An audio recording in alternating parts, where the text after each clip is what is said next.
La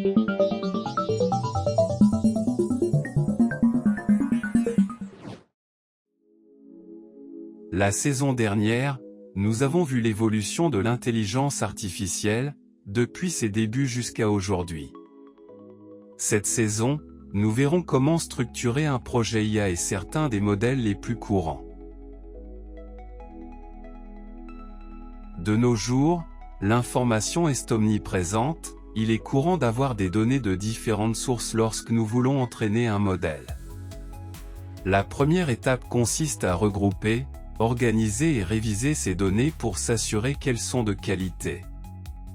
Parfois, il est nécessaire de supprimer certaines parties, de les reconstruire ou même de générer des données synthétiques à l'aide de techniques spécialisées.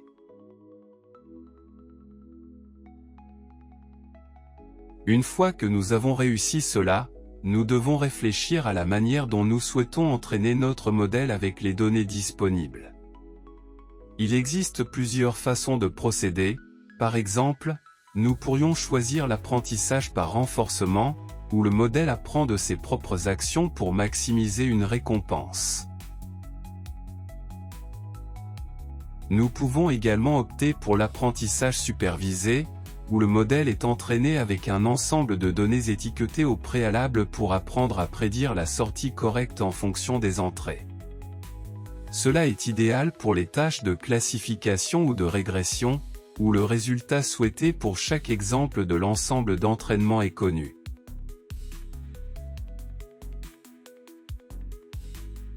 Une autre manière d'entraîner notre modèle est l'apprentissage non supervisé.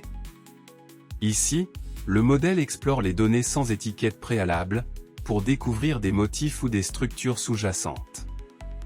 Cela peut être utile dans des situations où les catégories ne sont pas connues ou lorsqu'il n'y a pas de données étiquetées disponibles, comme dans le regroupement de clients similaires ou dans des tâches d'association.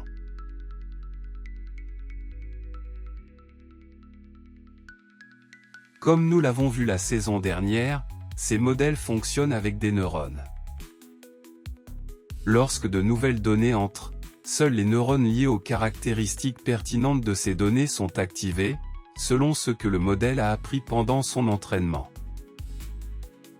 Pour la même raison, des données d'entrée différentes activeront différentes régions de notre réseau neuronal.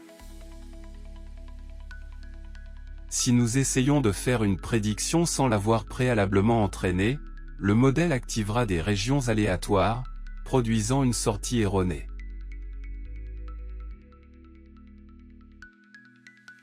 Une fois que nous avons décidé comment entraîner notre modèle, l'étape suivante est de définir les valeurs des paramètres qui le façonneront, ce sont les hyperparamètres.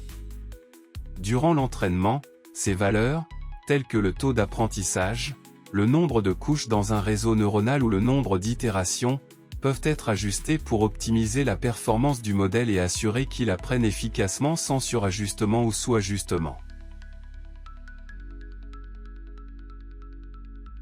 Pendant que le modèle s'entraîne, il apprend de ses erreurs.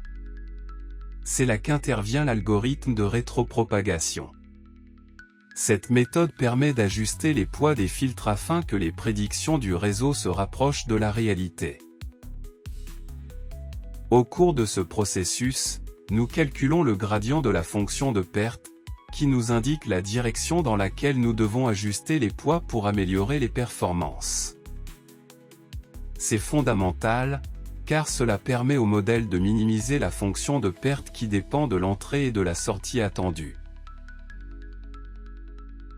En mettant à jour les poids dans la direction opposée au gradient, le modèle réduit progressivement l'erreur entre ses prédictions et les valeurs réelles.